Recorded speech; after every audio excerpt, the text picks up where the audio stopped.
Good morning students. इस video के अंदर हम रचना के आधार पर वाक्य के भेद पढ़ेंगे। पिछली वीडियो में मैं आपको रिवाइज करवा दूँ बेटा एक बार। हमने वाक्य की परिभाषा पढ़ी, वाक्य के आने वाले तत्वों की हमने चर्चा की, वाक्य के अंग, वाक्य के ऐच्छिक और अनिवार्य घटकों के बारे में हमने जाना। साथ ही हमने ये जाना कि वाक्यों का वर्गीकरण कितने आधारों पर किया जाता है। 2 आधारों पर। एक आपका अर्थ के आधार पर जो 8 भेद होते हैं, जिसकी हम 9वीं कक्षा में विस्तृत व्याख्या कर चुके हैं, और दूसरा जो वर्गीकरण है वो रचना के आधार पर है, जो आपका 10th कक्षा के अंदर है। इसी की हम इस वीडियो में चर्चा करेंगे। तो रचना के आधार पर वाक्य के भेद कितने होते हैं बेटा? 3। सरल वाक्य यानी साधारण वाक्य जिसको कहते हैं सिंपल सेंटेंस। दूसरा है आपका मिश्रित यानी मिश्र वाक्य भी बोल देते हैं इसको। तीसरा भेद है संयुक्त वाक्य। कई बार ये भी क्वेश्चन पूछ लिया जाता है कि रचना के आधार पर वाक्य के कितने भेद होते हैं? 3। उनके नाम बताइए। तो आपको ये ध्यान रहना चाहिए, सरल वाक्य, संयुक्त और मिश्रित वाक्य। अब मिश्रित वाक्य के अंदर किस तरह के उपवाक्य होते हैं, कितने टाइप के उपवाक्य होते हैं? तो उसमें 2 तरह के उपवाक्य होते हैं मिश्र वाक्य के अंदर। एक तो होता है प्रधान उपवाक्य, यानी जिसको मुख्य उपवाक्य कहें या प्रधान। दूसरा होता है आश्रित उपवाक्य। आश्रित उपवाक्य एक भी हो सकता है, एक से अधिक भी हो सकते हैं, परंतु प्रधान उपवाक्य मिश्रित वाक्य में एक ही होगा। इस चीज़ को आप ध्यान करें। विस्तृत व्याख्या करूंगी बेटा। फिलहाल डायग्राम से हम भेदों के बारे में जान रहे हैं, भेद कितने हैं। फिर आश्रित उपवाक्य भी 3 होते हैं। ये भी क्वेश्चन मोस्टली पूछ लिया जाता है परीक्षा के अंदर कि आश्रित उपवाक्य के कितने भेद हैं? 3। वाक्य के भी 3 भेद थे, आश्रित उपवाक्य के भी 3 भेद हैं। और आश्रित उपवाक्य कौन कौन से हैं? संज्ञा उपवाक्य, विशेषण उपवाक्य और क्रिया विशेषण उपवाक्य। आपको नाम का भी ज्ञान होना चाहिए और उनके भेद कितने हैं ये भी आपको पता होना चाहिए। तीसरा भेद जो हमने इधर किया है संयुक्त वाक्य, उसके यानी संयुक्त वाक्य के भी कितने भेद होते हैं? 4 होते हैं बेटा। संयोजक वाक्य आपका संयोजक बोल देते हैं, संयोजक संयुक्त वाक्य है, या मैं सीधा बोल दूँ संयोजक। दूसरा है विभाजक, फिर विकल्प सूचक, और चौथा आपका भेद हो गया परिमाण सूचक। तो ये डायग्राम से हमने इनके भेदों के बारे में अच्छे से पता लग गया, याद करने में भी आसानी होगी आपका सीधा कि वाक्य के 3 भेद, उपवाक्य के आपके आश्रित उपवाक्य के भी 3 भेद होते हैं, जबकि संयुक्त वाक्य के 4 भेद होते हैं, संयोजक, विभाजक, विकल्प सूचक और परिणाम सूचक। अब हम इनकी परिभाषाएं और उदाहरण सहित समझेंगे, इनकी पहचान कैसे करें कि आपका ये संयुक्त वाक्य है या सरल वाक्य है या मिश्रित वाक्य है। तो देखिए बेटा, छोटी छोटी बातें कुछ जो आपको जाननी आवश्यक है। हालांकि लघु वाक्य आपने यूज़ करते हो, पर पता नहीं आपका लघु वाक्य होता क्या है। ये वाक्य से जुड़ी हुई कुछ छोटी छोटी बातें हैं जिनका ज्ञान आपको होना आवश्यक है। यहाँ पर एक बार मैं वाक्य की परिभाषा रिपीट करूँगी आपके लिए। भाई, वाक्य किसे कहते हैं? सार्थक शब्दों का ऐसा समूह जो किसी पूर्ण अर्थ अथवा भाव को प्रकट करे। यानी वक्ता या श्रोता का जो भाव होता है, वक्ता जिस बात को कहना चाहता है, श्रोता जिस बात को समझ सके, उसे ही हम वाक्य कहते हैं। यानी किसी पूर्ण भाव को प्रकट करता है वाक्य। जबकि लघु वाक्य, लघु यानी छोटा वाक्य, लघु वाक्य क्या होता है? एक अकेला शब्द जो पूरे वाक्य का बोध कराता हो, उसे हम क्या कहेंगे? लघु वाक्य। जैसे फॉर एग्जाम्पल हम रूटीन में कह देते हैं आपने खाना खा लिया, तो आप कहोगे हाँ। अब उसका मतलब हाँ का मतलब हाँ मैंने खाना खा लिया। अब पूरा वाक्य ना बोलकर हाँ या आपने जवाब में दे दिया ना या नहीं, या मैं कहूँ आप तो शरारती हो, तो अचानक आप आश्चर्य प्रकट करें, अच्छा मैं शरारती। अब आपने अच्छा शब्द बोल दिया, ना कि मैं शरारती हूँ, ऐसे ना कहकर आपने अच्छा। तो इस तरह के जो शब्द हैं, हाँ, ना, नहीं, मत, अच्छा, तो ये शब्द जो है लघु वाक्य का भी काम कर जाते हैं। हालांकि एक ही शब्द है, पर वाक्य में आपके इस तरह के शब्द खैर नहीं पूछे जाते। ज्ञान आपको इन चीज़ों का होना आवश्यक है। लघु वाक्य व्याकरणिक दृष्टि से पूरे नहीं होते, क्योंकि एक शब्द को हम वाक्य नहीं कह सकते, वो एक शब्द है, पर वो अर्थ क्या पूरा दे रहा है एक वाक्य का। ये संप्रेषण की दृष्टि से पूरे होते हैं। संप्रेषण होता है बातचीत की दृष्टि से। मैंने कोई बात पूछी, आपने यस या नो में जवाब दे दिया, तो वो आपका पूरा वाक्य का ही काम कर रहा है, यस या नो। तो इसको लघु वाक्य कह सकते हैं हम। पर व्याकरणिक दृष्टि से वाक्य की कैटेगरी में गिना नहीं जाएगा। आपको इस चीज़ का ध्यान रखना है। संप्रेषण यानी बातचीत की दृष्टि से ये वाक्य कहे जा सकते हैं। फिर बात आई उपवाक्य की, क्योंकि आश्रित प्रधान इनमें उपवाक्य हैं आपके। संयुक्त में भी उपवाक्य चलेंगे, सरल में तो खैर उपवाक्य नहीं मिलेगा आपको। उपवाक्य होता क्या है, आपको इस चीज़ का ज्ञान होना चाहिए। जो शब्द समूह किसी संयुक्त या मिश्रित वाक्य का एक खंड हो और एक पूरा विचार प्रकट करे, उसे उपवाक्य कहते हैं। देखो बेटा, ऐसा शब्द समूह जो किसी संयुक्त या मिश्रित वाक्य का एक खंड हो, एक भाग हो, एक हिस्सा हो और एक पूर्ण विचार को प्रकट करे, उसे उपवाक्य कहा जाता है। थोड़े शब्दों में कहूँ तो आपका स्वतंत्र उपवाक्य सरल वाक्य होता है, यानी सरल वाक्य भी उपवाक्य का ही टाइप होता है, पर आप यहाँ पर उपवाक्य समझे केवल इतना पहले।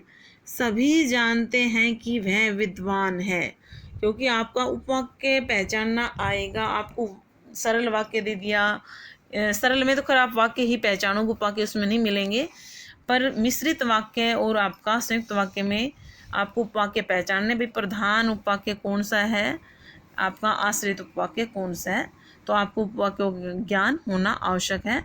तो सभी जानते हैं, ये एक उपवाक्य हो गया। अब की योजक अव्यय से जोड़ा गया है, दूसरा पार्ट भी उपवाक्य है, वह विद्वान है।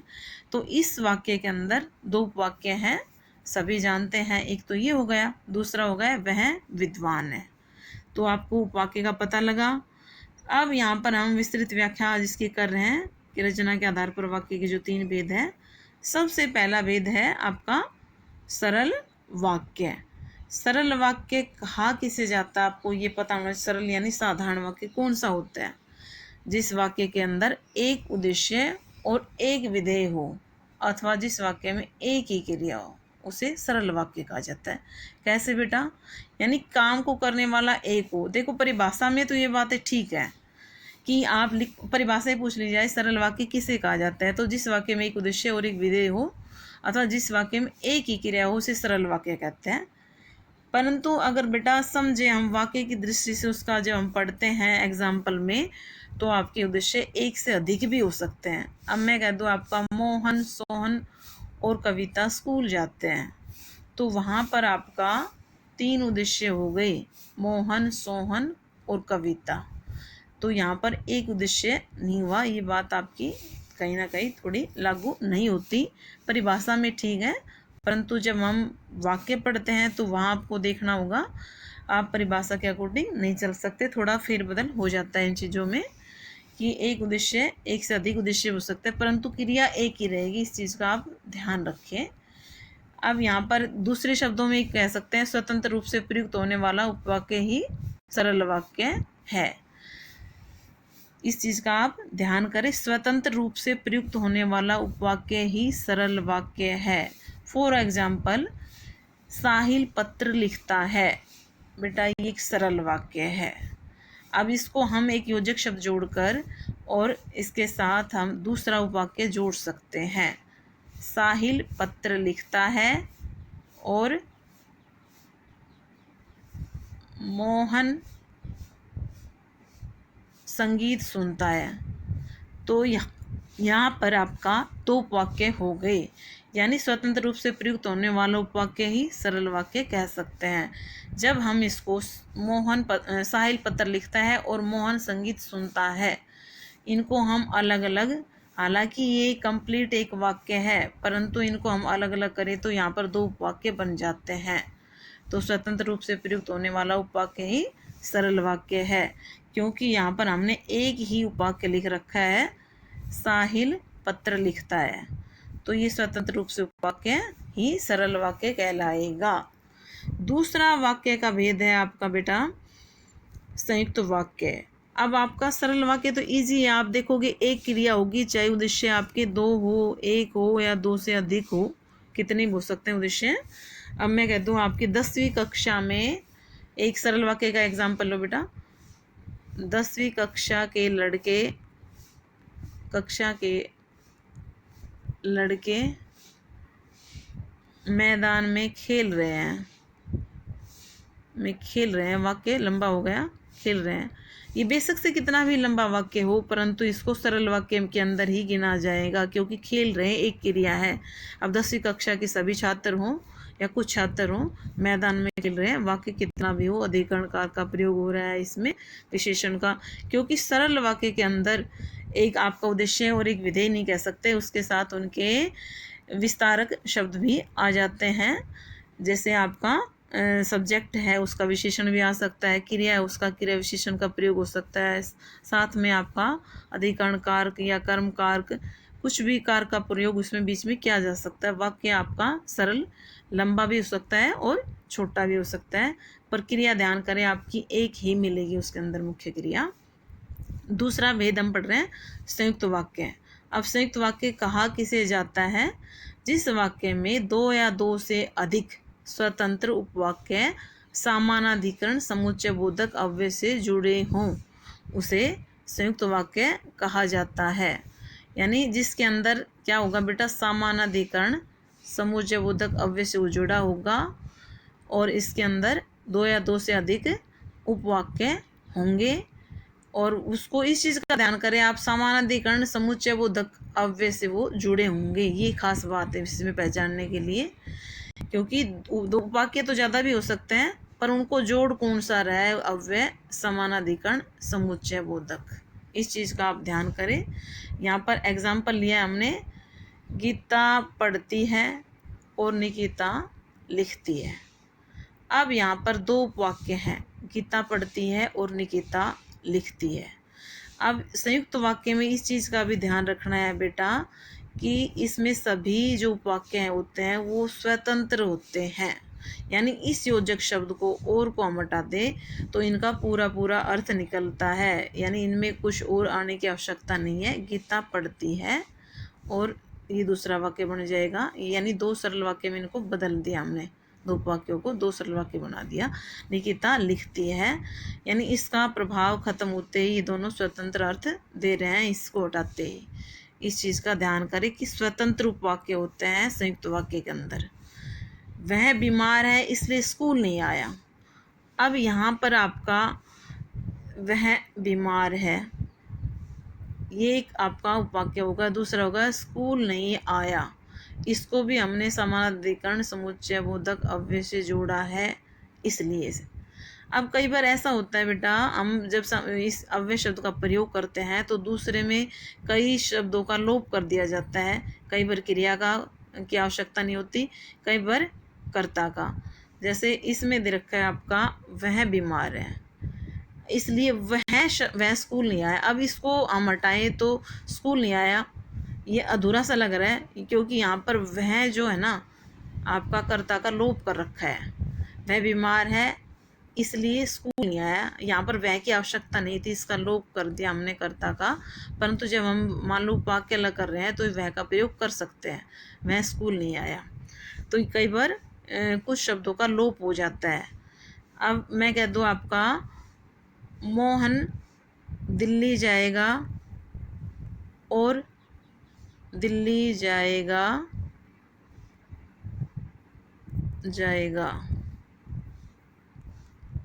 और अम्बाला। अब यहाँ पर अम्बाला लगा के बेटा हम यहाँ पर पूर्ण विराम कर दें। मोहन दिल्ली जाएगा और अम्बाला, यानी दोनों जगह जाएगा ना, तो यहाँ पर योजक से जुड़ रहा है। हालांकि यहाँ पर एक ही शब्द है, यहाँ पर आपका क्रिया का लोप हो गया, यानी मोहन दिल्ली जाएगा और, अब इसका अलग हम करेंगे, और वह अम्बाला जाएगा। अब यहाँ वह का भी लोप हो गया, क्रिया का भी लोप हो गया, सीधा शहर का नाम आ गया, भाई कहाँ जाएगा, अम्बाला। तो कई जगह ऐसा होता है कि क्रिया का लोप कर दिया जाता है, हर जगह नहीं होता, कुछ वाक्य इस तरह के होते हैं, उसकी प्रकृति के ऊपर निर्भर करता है वाक्य की कि यहाँ पर लोप की आवश्यकता या नहीं है। तो इन चीज़ों का आप ध्यान करते चले कि सरल वाक्य में क्या होगा, संयुक्त वाक्य में किस तरह का परिवर्तन होगा वाक्य के अंदर। अगला हम जो इसके जो भेद पढ़ेंगे आपके संयुक्त वाक्य के 4 भेद होते हैं। अब वो कौन से हमने डायग्राम में समझ लिया था, संयोजक, विभाजक, विकल्प सूचक, परिणाम सूचक। अब ये किस तरह के वाक्य होते हैं, हालांकि इनकी परिभाषा अभी तक नहीं पूछी गई परीक्षा में, ये आपके संयोजक विभाजक सरल इसके मिश्रित के पूछ लिए जाते हैं, सरल पूछ लिया जाता है। संयुक्त में केवल अलग करना, पहचानना उसको पूछा जाता है या कन्वर्ट करना। फिर भी आप जाने अपना, क्योंकि कोई एक बिंदु हम नहीं छोड़ना चाहते हैं जिससे आपको कन्फ्यूजन पैदा हो। तो संयोजक वाक्य कौन से होते हैं? संयोजक जो संयुक्त वाक्य होते हैं जिसमें एक वाक्य दूसरे वाक्य से संयोजक अव्यय द्वारा जोड़ा जाता है। यानी एक उपवाक्य दूसरे उपवाक्य से कैसे जोड़ा होता है? संयोजक अव्यय के द्वारा। हालांकि सारे अव्यय कौन से उसमें आते हैं बेटा? समानाधिकरण समुच्चय बोधक में। इस चीज का आपको विशेष रूप से ध्यान रखना है। मैंने आपको जब पद परिचय करवाया तो वहां पर जब हमने समुच्चय बोधक की क्या पद परिचय दिया, वहां पर मैंने बेटा वेरी इंपॉर्टेंट आपको अव्यय लिखवाए हैं। समानाधिकरण समुच्चय बोधक अव्यय और व्यधिकरण समुच्चय बोधक अव्यय। उन अव्ययों को आपको ध्यान करना है कि जो समानाधिकरण समुच्चय बोधक अव्यय हैं वो केवल आपके संयुक्त वाक्य में प्रयोग होते हैं, और जो व्यधिकरण अव्यय हैं वो आपको मिश्र वाक्य में देखने को मिलते हैं। ये विशेष बात है, वेरी इंपॉर्टेंट आपके लिए है कि किस तरह के अव्यय किस वाक्य में मिलेंगे आपको। अब उसमें भी कैटेगरी बना दी आपके संयोजक कौन से होते हैं, यानी एक को दूसरे से जोड़ रहा है। संयोजक यानी जोड़ रहा है एक वाक्य को या एक उपवाक्य को दूसरे उपवाक्य से। वो कौन से अव्यय हैं? वो हैं और, तथा, एवं, व। आमतौर पर हम इनका प्रयोग भी करते हैं। अब यहाँ पर आपका जो संयोजक यानी जोड़ रहा है, रेणु आई और निशा गई। आपके नाम लिख दिए मैंने, रेणु आई। अब यहाँ पर ये है जो आपका संयोजक उपवाक्य के अंदर प्रयोग हो रहा है, यानी जोड़ रहा है, रेणु आई है और निशा गई है। ऐसे में कह दो आपका साहिल गया या साहिल पढ़ रहा है और आपका आर्यन लिख रहा है। तो वहाँ पर आपका और वह पर वाक्य दो हैं, दो क्रियाएं हो रही हैं आपकी। इस चीज़ का आप ध्यान करें। और स्वतंत्र उपवाक्य ये बन सकते हैं आपके, ऐसे तथा से, एवं से और वैसे हम बना सकते हैं। दूसरा आपका विभाजक संयुक्त वाक्य कौन सा होता है?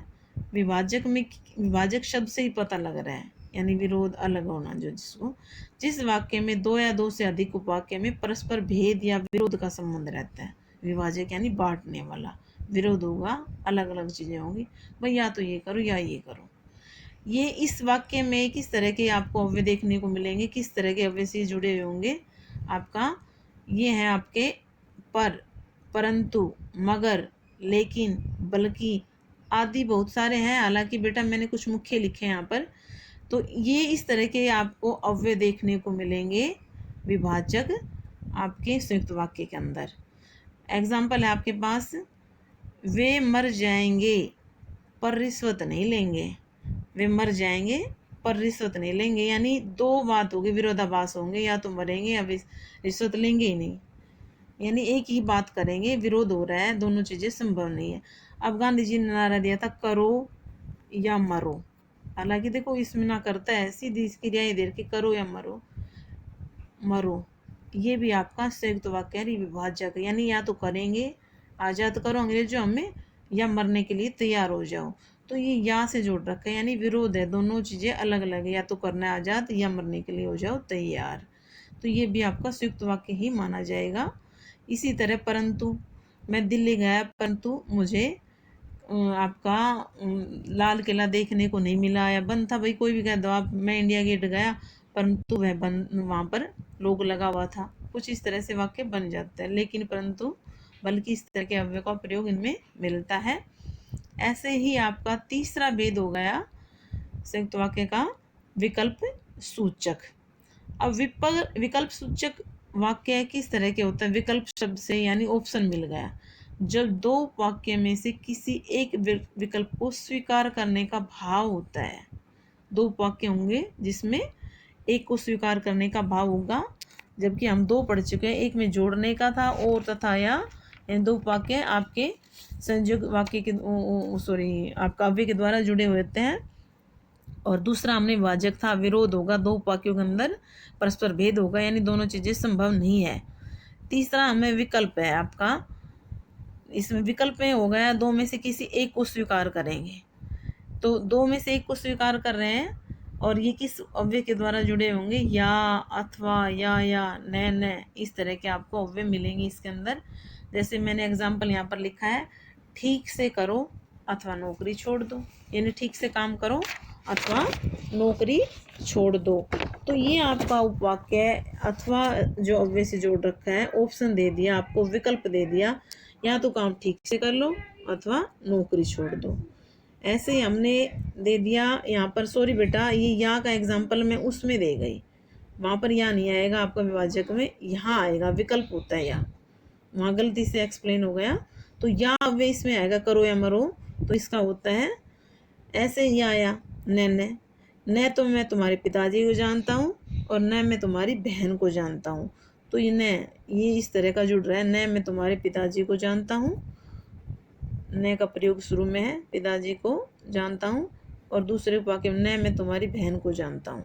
तो ये न का प्रयोग होगा ऐसे ही आया, या तो खाना खा लो या आप स्नान कर लो। तो या का प्रयोग भी इस तरह मिल जाता है। ये आपका विकल्प सूचक आपका संयुक्त वाक्य हो गया। लास्ट और अंतिम इसका जो भेद है परिणाम सूचक, जहाँ एक उपवाक्य दूसरे उपवाक्य या जहाँ एक उपवाक्य दूसरे उपवाक्य का परिणाम होता है ना, यहाँ पर रिपीट हो रहा है थोड़ा सा बेटा, ये यहाँ ये नहीं आएगा, जहाँ एक उपवाक्य दूसरे उपवाक्य का परिणाम होता है, ये इसी को परिणाम सूचक उपवाक्य या परिणाम सूचक संयुक्त वाक्य कह सकते हैं। और इसमें किस तरह के अव्यय देखने को मिलेंगे, इसलिए, अतः, फलतः, वरना, अन्यथा, अपितु, इस तरह के आपको अव्यय इस वाक्य में मिलेंगे। यानी एक कार्य दूसरे कार्य का परिणाम होगा, कार्य हो भी रहा है, दूसरा उसका रिजल्ट है। अब यहाँ पर एग्जाम्पल से हम इस चीज़ को समझेंगे। अमन बीमार है इसलिए स्कूल नहीं आया। अब यानी वो बीमार है, एक कार्य तो ये हो गया, अब उसमें परिणाम क्या हो गया, वो बीमार है तो वो स्कूल नहीं आया, ये कार्य उसका पहले कार्य का परिणाम है। बीमार है इसलिए स्कूल नहीं आया, यानी ये दे दिया आपका, इसलिए अव्यय से इसको हमने जोड़ दिया। तो ये आपका परिणामवाचक आपका हो गया संयुक्त वाक्य। ऐसे ही मैं कह दूँ सोमवार को हड़ताल है, सोमवार को हड़ताल है, अतः बाजार बंद रहेगा, बाजार बंद रहेगा। तो ये यहाँ पर परिणाम होगा कि हड़ताल है तभी बाजार बंद है। तो इस तरह का ही आपको अव्यय देखने को मिलेगा परिणामवाचक और संयुक्त वाक्य के अंदर। इसलिए, अतः, सो, वरना, अन्यथा, वरना कह दो पढ़ाई कर लो वरना तुम्हारी पिटाई हो जाएगी। अब यहाँ वरना शब्द का प्रयोग भी मिल गया, भाई परिणाम है पढ़ लो, या तो वरना, सॉरी या नहीं बोलेंगे, वरना तुम्हारी पिटाई हो जाएगी, परिणाम ये निकलेगा, पढ़ोगे तो ठीक है वरना पिटाई हो जाएगी। इस तरह के अवयव का प्रयोग हम देखते हैं। थोड़े रूप में अगर मैं कहूँ बेटा आपको संयुक्त वाक्य पहचानने हैं, तो इसी की बात अगर हम करें तो आपको हर इसको भेद में अगर फिर भी आपको कुछ रह जाता है डाउट, प्रैक्टिस से इस चीज़ को हम क्लियर कर सकते हैं। इनका भेद न पहचान कर आप सीधा संयुक्त वाक्य ही पहचानना आपको मिलेगा। तो इन अवयवों का आपको ध्यान करना है, भाई और, तथा, एवं, व, पर, परंतु, मगर, लेकिन, बल्कि, या, अथवा, या, न, इसलिए, अतः, वरना, सो, अन्यथा, अपितु, इस तरह के अव्यय जिस वाक्य में मिलेंगे वो संयुक्त वाक्य होते हैं। आपको ये बातें ध्यान में रखनी है। तो आपका संयुक्त वाक्य कंप्लीट हो रहा है। आगे तीसरा भेद है वाक्य का मिश्र वाक्य, अंतिम वाक्य। इस चीज को ध्यान करें, दो पढ़ लिए, सरल वाक्य, संयुक्त वाक्य। तीसरा भेद है आपका मिश्रित वाक्य। अब मिश्रित वाक्य या मिश्र वाक्य कहा किसे जाता है, मिश्र मेल जिसको पता लग रहा है, मिक्स है, जिस वाक्य में एक प्रधान मुख्य उपवाक्य होता है, एक प्रधान उपवाक्य होगा यानी जिसको कहते हैं मुख्य उपवाक्य, तथा एक या एक से अधिक आश्रित उपवाक्य होते हैं। एक तो प्रधान होगा और दूसरे जो उपवाक्य होंगे वो आश्रित होंगे, उसमें आश्रित में एक भी हो सकता है, एक से अधिक भी आश्रित उपवाक्य। हालांकि आपके तो एक ही मिलते हैं आश्रित मोस्टली जहाँ तक है, फिर भी आपको ध्यान करना है एक से अधिक भी हो तो आपको ध्यान करना है वो आश्रित उपवाक्य ही है। अब इस चीज़ को हम किससे क्लियर करेंगे, एग्जाम्पल से। वह इतना कमज़ोर है कि चल भी नहीं सकता। वह इतना कमज़ोर है कि चल भी नहीं सकता। यहाँ पर आपका दो वाक्य हैं, वह इतना कमज़ोर है और दूसरा है चल भी नहीं सकता। देखो बेटा, एक तो डिपेंड है, इस चीज़ को ध्यान करें। प्रधान वाक्य है, उसके ऊपर आश्रित, यानी उसके ऊपर आश्रित का मीनिंग होता है डिपेंड है। तो इस चीज़ को कैसे पहचानेंगे कि आश्रित उपवाक्य कौन सा है। अब एग्जाम्पल दे रखा है कि वह इतना कमज़ोर है, ये आपका मुख्य यानी प्रधान उपवाक्य है। और दूसरा जो पार्ट है वो आश्रित उपवाक्य है कि चल भी नहीं सकता। अब एक तो इसको ध्यान करें आप कि आपका जो ये जो पार्ट है कि चल भी नहीं सकता, अब ये की जो आ रहा है ये योजक शब्द है, अव्यय शब्द है। इससे हमने प्रधान उपवाक्य को और आश्रित उपवाक्य को इससे जोड़ा है। और इसी को अगर मैं की कहूँ, आगे हम पढ़ रहे हैं जो आश्रित उपवाक्य के टाइप है उसमें की मिलेगा, वो संज्ञा उपवाक्य मिलेगा, यानी की से शुरुआत हो रही है। अब यानी आपको आश्रित उपवाक्य पहचानने के लिए कह सकते हैं कि वो आपके योजक शब्दों से शुरू होते हैं। और दूसरा जो पार्ट है इसकी जो क्रिया होती है, प्रधान की जो क्रिया होती है वही मुख्य क्रिया होती है। दूसरा एग्जाम्पल अगर हम देखें मिश्र वाक्य का, यदि वर्षा होगी तो फसल अच्छी होगी। अब यहाँ पर इस चीज़ को ध्यान करें बेटा, पहला जो हमने वाक्य लिखा इसमें प्रधान उपवाक्य पहले था जबकि आश्रित उपवाक्य बाद में है। की से शुरू जो हो रहा है आपका ये आश्रित उपवाक्य है। यहाँ पर प्रधान उपवाक्य शुरुआत में है, यहाँ अंत में क्या है, आश्रित। इस चीज़ को आप गांठ बांध लें कि आश्रित उपवाक्य अंत में भी आ सकता है, शुरू में भी आ सकता है, बीच में भी आ सकता है। ये कोई फिक्स नहीं है कि आपका शुरू वाला जो होगा पार्ट वो प्रधान उपवाक्य हो और अंत में जो होगा वो आश्रित हो। ये कोई चीज़ें फिक्स नहीं है। तो इसको पहचानने के लिए आपको हम लिखवा भी रखा है मैंने कि आपका योजक शब्द से वो शुरू होगा आपका क्या, आश्रित उपवाक्य। तो इसमें की से शुरू हुआ, ये अंत में यहाँ पर यदि आ गया। यदि एक अव्यय है जिससे इसको हमने जोड़ा है। यदि वर्षा होगी तो फसल अच्छी होगी, तो यदि से शुरू हो रहा है, ये यहाँ बेशक से शुरू में है पर योजक शब्द यहाँ पर है, तो फसल अच्छी होगी। ये आपका प्रधान उपवाक्य है जबकि ये आपका इधर वाला आश्रित है। ये ध्यान करते चले कि आपका योजक शब्द से जुड़ रहा है। योजक चाहे आपका यहाँ से शुरू कर रखा है चाहे यहाँ। यदि वर्षा होगी तो फसल अच्छी होगी। अब तीसरा मैंने यहाँ पर लिखा है वाक्य, वह शेर जो कल भाग गया था पकड़ा गया। अब यहाँ पर मध्य यानी बीच में हो गया आश्रित उपवाक्य। वह शेर, कौन सा शेर, ये हालांकि विशेषण उपवाक्य है। अगर मैं कहूँ जो से विशेषता है शेर की, जो कल भाग गया था, ये पार्ट आपका इसमें पूछा जाए आश्रित उपवाक्य कौन सा है, तो इसमें आप ये हिस्सा लिखोगे, वह शेर जो कल भाग गया था। अब यहाँ पर कोमे के बाद पकड़ा गया, ये आपका मुख्य उपवाक्य है, प्रधान उपवाक्य है। इस चीज़ का आप ध्यान करें बेटा। और जबकि ये है आपका आश्रित उपवाक्य, बेशक से ये वाक्य के मध्य में प्रयोग हुआ है, बीच में प्रयोग हुआ है। इस चीज़ का ध्यान करें। फिर रिपीट कर रही हूँ, आपका आश्रित उपवाक्य अंत में भी हो सकता है, शुरुआत में भी हो सकता है और बीच में भी हो सकता है। इसकी प्रधान उपवाक्य की क्रिया मुख्य क्रिया होती है। अब इसमें पहचान के लिए मैंने लिखा है आपका, प्रधान उपवाक्य कहा किसको जाता है, यानी जिस वाक्य की क्रिया ही मुख्य क्रिया होती है, मेन क्रिया होती है, उसी को प्रधान उपवाक्य कहा जाता है। जबकि आश्रित उपवाक्य यानी किसको कहते हैं, जो मुख्य वाक्य पर आश्रित होते हैं उसे ही, या और ज़्यादा लंबा करें, जो उपवाक्य मुख्य उपवाक्य पर या प्रधान उपवाक्य पर आश्रित होते हैं उसे आश्रित उपवाक्य कहा जाता है। अब पहचान कैसे करेंगे, पहचान के लिए हालांकि मैंने पीछे आपके एग्जाम्पल में ये चीज़ क्लियर भी की है, फिर भी थोड़ा मैंने लिख दिया ताकि आपको ध्यान रहे। पहचान कैसे करेंगे, मिश्र वाक्य का हम सरल वाक्य बनाएं, मिश्र वाक्य को हम सरल वाक्य में बदलें और अंत में जो क्रिया आएगी ना वहीं प्रधान उपवाक्य होगा। वहीं क्या होगा? प्रधान उपवाक्य होगा। यानी हमने जो मिश्र वाक्य के अंदर जो है ना बदला हमने किसको? उसको मिश्र वाक्य को सरल वाक्य में, क्योंकि सरल वाक्य की पहचान है उसमें एक ही क्रिया होती है। ये आप दिमाग में बैठा ले, सरल वाक्य में क्या होती है? एक ही क्रिया। जबकि संयुक्त वाक्य में और आपका मिश्र वाक्य में, क्योंकि उपवाक्य उसमें ज़्यादा हो जाते हैं तो उसमें क्रियाएं भी ज़्यादा होंगी, तो मिश्रित वाक्य को हम सबसे पहले किस में बदलेंगे? सरल वाक्य बनाएंगे उसका, और अंत में जो क्रिया होगी वो ही क्या होगी? प्रधान उपवाक्य की क्रिया होगी, यानी वो हिस्सा प्रधान उपवाक्य होगा।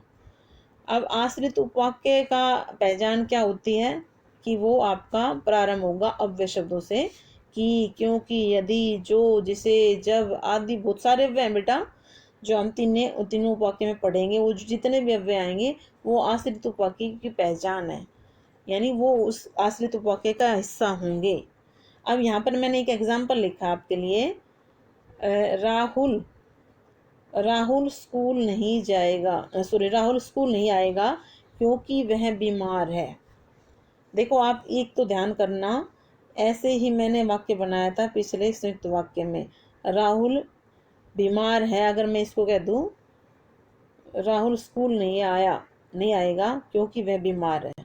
अब यहाँ पर उसमें दिया था परिणाम सूचक में था, मैं कह दूं राहुल बीमार है इसलिए स्कूल नहीं आएगा, तो इसलिए से जोड़ दिया, क्योंकि बीमार था इसलिए स्कूल नहीं आया, तो आपका संयुक्त वाक्य था। जबकि वहाँ पर मैंने अमन लिखा है, यहाँ पर राहुल लिखा है। राहुल स्कूल नहीं आएगा क्योंकि वह बीमार है। अभी क्योंकि से मैंने जोड़ दिया है इसको, और ये आपका, हालांकि मैं कहूँ तो क्रिया विशेषण उपवाक्य है कि वो नहीं आ रहा है क्योंकि वह बीमार है।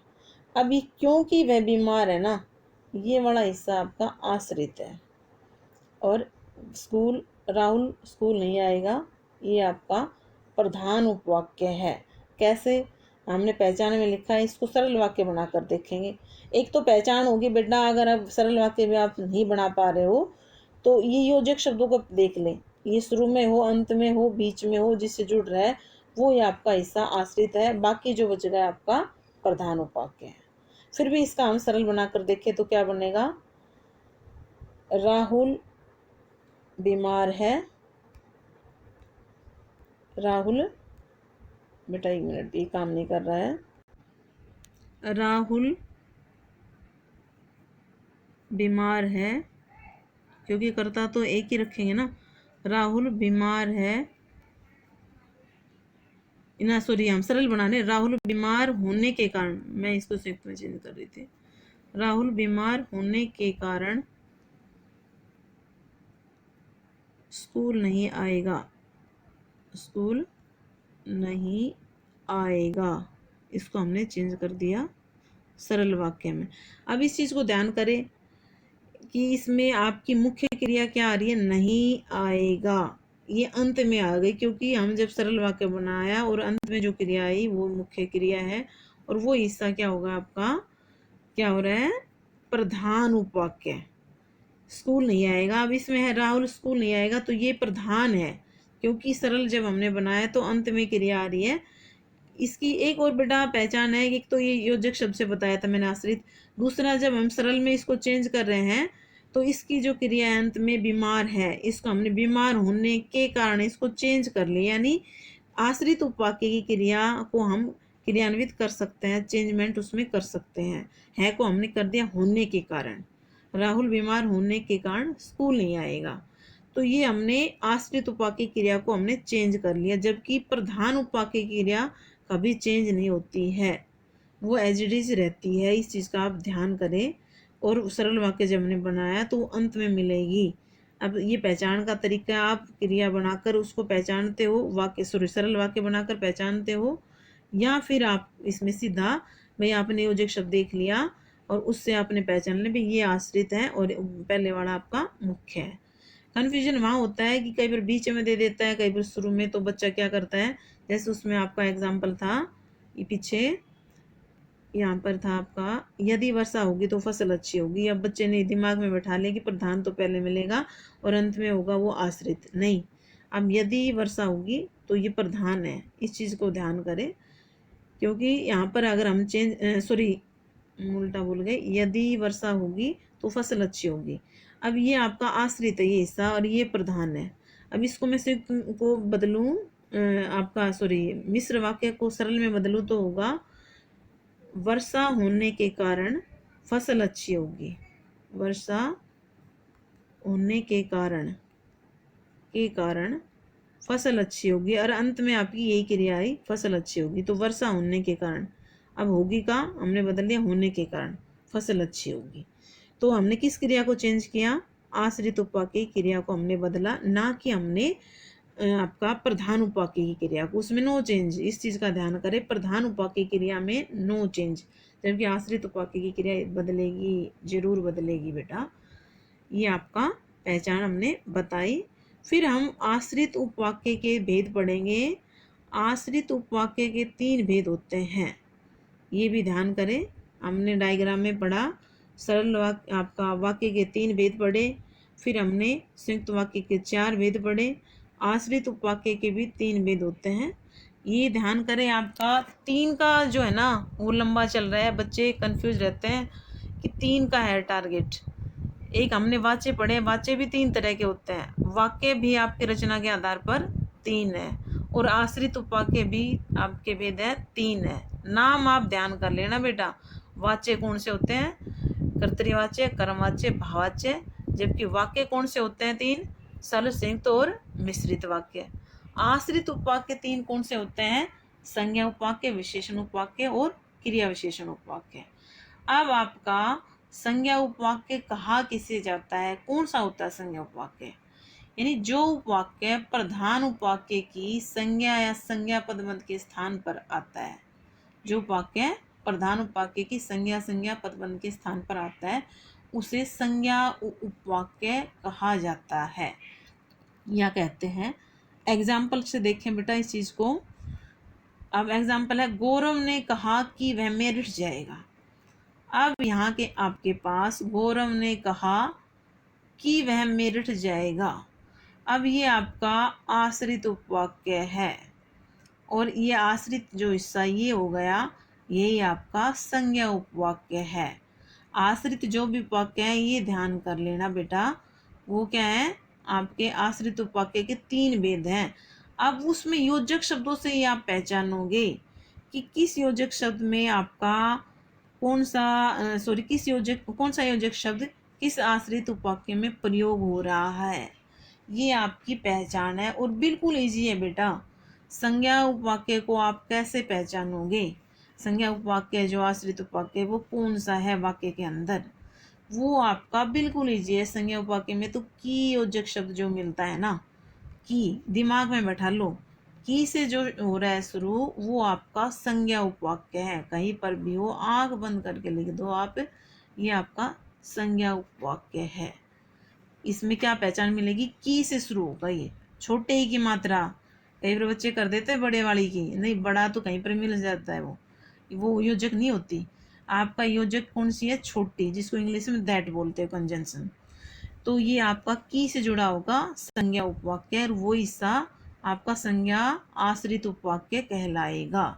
बिल्कुल इजी था। गौरव ने कहा, ये हिस्सा आपका प्रधान उपवाक्य हो गया, जबकि कि वह मेरिट जाएगा ये आपका आश्रित उपवाक्य। आश्रित भी कौन सा?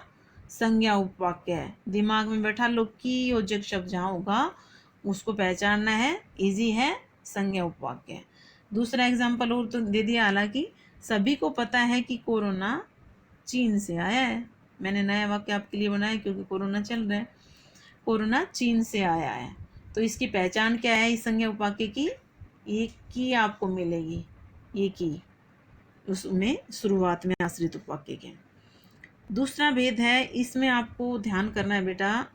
अब यहाँ पर आपके योजक शब्द बढ़ जाएंगे। संज्ञा उपवाक्य में केवल की से पहचान लिया आपने, जबकि विशेषण उपवाक्य में आपको कई चीज़ों का ध्यान करना है बेटा। कि विशेषण उपवाक्य होता क्या है, पहले तो ये समझे। जो आश्रित उपवाक्य प्रधान उपवाक्य की किसी संज्ञा या सर्वनाम की विशेषता को व्यक्त करता है। फॉर एग्जाम्पल, यानी जो प्रधान उपवाक्य किसी संज्ञा सर्वनाम की विशेषता को, वहाँ पर था जो आश्रित उपवाक्य किसी प्रधान उपवाक्य की संज्ञा या संज्ञा बंधन का काम करता है, उसके स्थान पर प्रयोग होता है। यहाँ पर है उसकी विशेषता बताएगा। संज्ञा सर्वनाम कोई हो सकता है। जो परिश्रम करेगा वह सफल होगा। अब जो परिश्रम करेगा वह सफल होगा। अब मैंने पहचान भी बता दी आश्रित की। आश्रित में आपको आइडेंटिफाई करना है बेटा। आश्रित की पहचान मैंने बताई थी, योजक शब्दों से शुरू हो रहे हैं, फिर वो बीच में हो, शुरू में हो, चाहे अंत में हो। अब इनको क्लेरिफाई करना है कि वो कौन कौन से हैं। की से शुरू होगा, की योजक से शुरू होगा वो संज्ञा। अब जो से शुरू किया, जो परिश्रम करेगा वह सफल होगा, तो ये आपका हो गया विशेषण उपवाक्य, विशेषण आश्रित उपवाक्य कहूँ। और इधर वाला जो वह सफल होगा ये होगा आपका प्रधान उपवाक्य। पहचान क्या है बेटा? पहचान के लिए मैंने अव्यय लिखे हैं यहाँ पर। विशेषण उपवाक्य के प्रारंभ में कौन से अव्यय मिलते हैं? जो, जिसने, जिसे, जिससे, जिसके लिए, जिस पर, जिनको, जिन्होंने, बहुत सारे हैं बेटा। अब इनके आप गिनने के लिए मैं कह सकती हूँ आपका कारक जो है ना आपका परसर्ग चलता है को के लिए। अब इसमें ने आ गया, यहाँ पर से आ गया, के लिए आ गया, पर आ गया, को आ गया। ये जो है ना, जो है इसके साथ जुड़ रहे हैं और उसी का रूप परिवर्तित होकर हो गया जिन्होंने, जिसको, जिनमें, जिनमें या जिसमें, ऐसे भी प्रयोग मिल जाता है। दोनों रूप चलते हैं, जिन्होंने, जिन्हें, ऐसे भी मिल जाता है। तो ये जो का जो भी रूप मिलेगा, जो, जिसने, जिसे, जिससे, जिसके लिए, जिस पर, जिनको, जिन्होंने, जिनमें, जिस पर, इस तरह के जो शब्द मिलेंगे जिनको, वो किस में मिलेंगे? आपके विशेषण उपवाक्य में। ये आप दिमाग में बैठा लें। एक एग्जाम्पल मिल जाता है हमें, उसमें बच्चे डाउट रहता है। जहाँ, हालांकि ये जहाँ जो शब्द है ना आपको क्रिया विशेषण में मिलेगा, ये अव्यय आपको जहाँ, पर इसके साथ हम से का प्रयोग मिल जाएगा ना बेटा, से परसर्ग का। तो हम ध्यान कर लेना, से जुड़ते ही ये विशेषण उपवाक्य में आएगा। अगर खाली ये है तो क्रिया विशेषण, और से जहाँ से। अब जहाँ से अगर प्रयोग हो रहा है तो ये दिमाग में बैठा ले, ये आपका कौन सा होगा? विशेषण उपवाक्य। कई बार जहाँ को देखते बच्चे क्रिया विशेषण में कर देते हैं, ये दिमाग में आपका होना चाहिए। ये आपका विशेषण उपवाक्य हो गया। अगला भेद पढ़ते हैं अंतिम, क्रिया विशेषण उपवाक्य। क्रिया विशेषण उपवाक्य कौन से होते हैं? क्रिया विशेषण आश्रित उपवाक्य जिसको मैं कह दूँ आपका। जो उपवाक्य प्रधान उपवाक्य की क्रिया की विशेषता बताते हैं, जो उपवाक्य प्रधान उपवाक्य की क्रिया की विशेषता बताते हैं, उसे क्या कहते हैं हम? क्रिया विशेषण उपवाक्य। अब ये हम एग्जाम्पल से क्लियर करेंगे कैसे विशेषता। यह वही बाग है, यह वही बाग है जहाँ हम खेलते थे। अब देखो ये आ गया जहाँ, ये स्थानवाची विशेषता, यानी कहाँ स्थानवाचक क्रिया विशेषण के से पता लग रहा है, इस शब्द से ही ये स्थानवाचक क्रिया विशेषण का काम कर रहा है। यह वही बाग है जहाँ हम खेलते थे, तो ये जहाँ से शुरू होगा ये कौन सा है? क्रिया विशेषण उपवाक्य। और आगे वाला हिस्सा कौन सा है बेटा? प्रधान उपवाक्य। ये भी ध्यान करते चले, क्योंकि आपका जो परीक्षा में जो पूछा जाता है, आपका अंडरलाइन दे दिया कि ये वाक्य बताओ ये प्रधान उपवाक्य है या आश्रित उपवाक्य है, या आपका इसको ना करके इसको अंडरलाइन कर दिया, रेखांकित कर दिया कि ये आपका कौन सा उपवाक्य है, भाई प्रधान है या आश्रित। या आपसे पूछ लिया जाए अंडरलाइन ना करके कि इस वाक्य के अंदर प्रधान उपवाक्य कौन सा है या आश्रित उपवाक्य कौन सा है, या पूछ ले आपका ये अंडरलाइन करके कि ये आश्रित उपवाक्य कौन सा है, भाई संज्ञा है, सर्वनाम है, विशेषण है। तो आप क्या लिखोगे? क्रिया संज्ञा, सॉरी सर्वनाम नहीं आएगा, संज्ञा विशेषण है या क्रिया विशेषण, तो ये क्रिया विशेषण उपवाक्य है। पहचान क्रिया विशेषण उपवाक्यों की कैसे होगी? वहाँ पर केवल की था संज्ञा उपवाक्य में, फिर रिपीट कर रही हूँ बेटा। विशेषण में आपका जो का जो भी रूप था, जो, जिसने, जिसो, जिस पर, जिसमें, जिन्होंने, जो भी रूप आ रहे थे वो था। और आपका जो बच गए वे वो सारे इसके अंदर आ जाएंगे क्रिया विशेषण। ज्यों ही, जब तक, जब जब, जहाँ, जिधर, जैसे, मानो, जिस पर, आपका जिस पर, जितना, क्योंकि, यद्यपि, जैसे जैसे, ये जो अव्यय जहाँ मिलेंगे वो आपका कौन सा होगा? दिमाग में बैठा ले, क्रिया विशेषण उपवाक्य। अब यहाँ पर हम एग्जाम्पल दें तो एग्जाम्पल आपका है, जिस जगह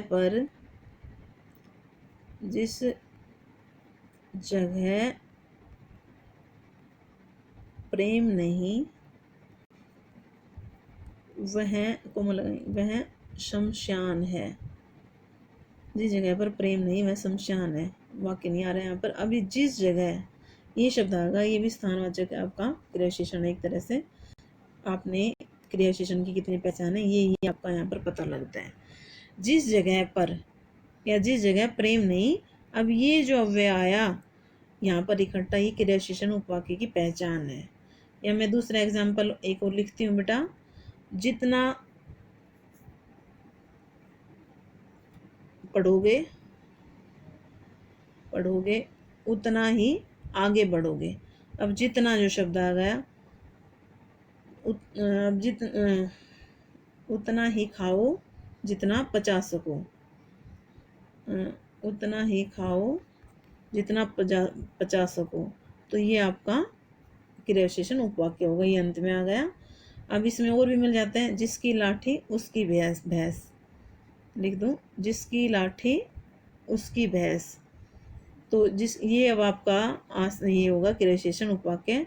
उसकी जिसकी लाठी उसकी भैंस, ये आपका होगा प्रधान उपवाक्य। ऐसे ही आपका कह दूं, जैसा करोगे वैसा भरोगे, जैसा करोगे वैसा भरोगे। इस तरह आपका ये जैसा से शुरू हो गया, ये आपका आश्रित हो गया, वैसा भरोगे, ये आपका हो गया प्रधान उपवाक्य। तो ये आपका हमने वाक्य का चैप्टर यहाँ पर कंप्लीट किया। अब अभ्यास के तौर पर आप बुक से करेंगे यहाँ पर प्रैक्टिस, और अपना कोई डाउट हो तो मेरे साथ पर्सनली पूछ सकते हो बेटा। इसको आपका टॉपिक को अच्छे से अभ्यास करेंगे ताकि आपका कोई डाउट ना रहे। ये हमने कर लिया।